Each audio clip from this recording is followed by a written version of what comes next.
un altre penal fallat. I és que ja en van uns quants. Quatre, Neymar, no? Ja en van uns Sí, quants. Neymar 4 i Messi. Sí, Neymar en porta 4 i Messi 2. Sembla que se'ls hi resisteix, amb l'ons que són en tot i des del punt de penal els hi costa més. Normalmente va al palo o va afuera. Sí, a buena voluntad. O lo para. No, pues claro que sí, pero si es que... Mire, están hablando de Suárez, penalti y expulsión. Suárez lleva 35 goles y ha superado al Romario, que marcó 32 goles en una temporada. En la 93-94. Ahora no estamos hablando de Suárez, estamos hablando del penalti que ha fallado. No, pero es que el señor ese hablaba de la alineación del Barça, penalti y expulsión. Y es la puñetera envidia, de que Luis Suárez tenemos la suerte de que haya elegido el Barça y no se haya ido al Real Madrid. Si Florentino Pérez decía que no era tan bueno, que era muy malo.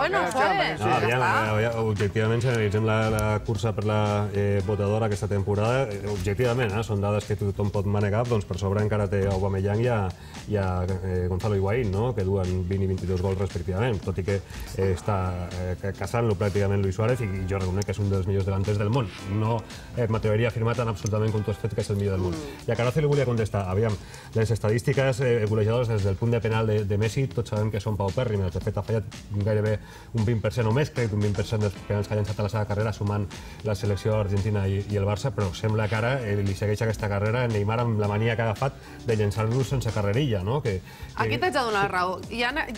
Cal? Hi ha necessitat de fer aquest teatrillo d'esperar tant per intentar despistar, perquè sembla que al final el que vol és despistar, desconcentrar el porter, i jo crec que s'acaba desconcentrant ell mateix, que al final no sap cap a on llançar. De todas maneras, hay que ser un poco coherentes.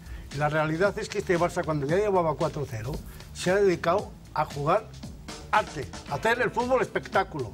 Tacón por aquí, tacón por allá. Es que sortia tot avui, No, escúchame, señor Pérez Mójica. Es que este Barça lo ha hecho de cine. Si dijéramos que tuviéramos aquí a Jorge Valdano, diría que era de dibujos animados.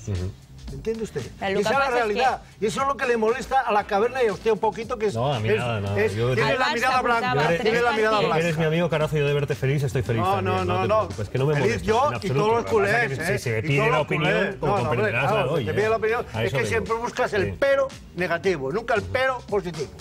Per cert, i ara que parlàvem de Neymar i del seu penal, hi havia moltes mirades posades avui amb ell per esbrinar si li podia afectar d'alguna manera tots els problemes extraesportius judicials.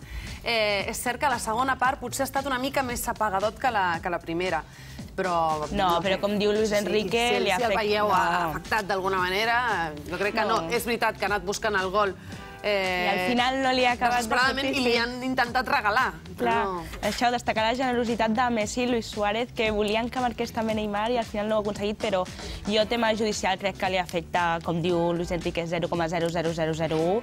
És a dir, porten molts anys amb el tema i l'important és que es resolgui ja de la millor manera possible i ja està.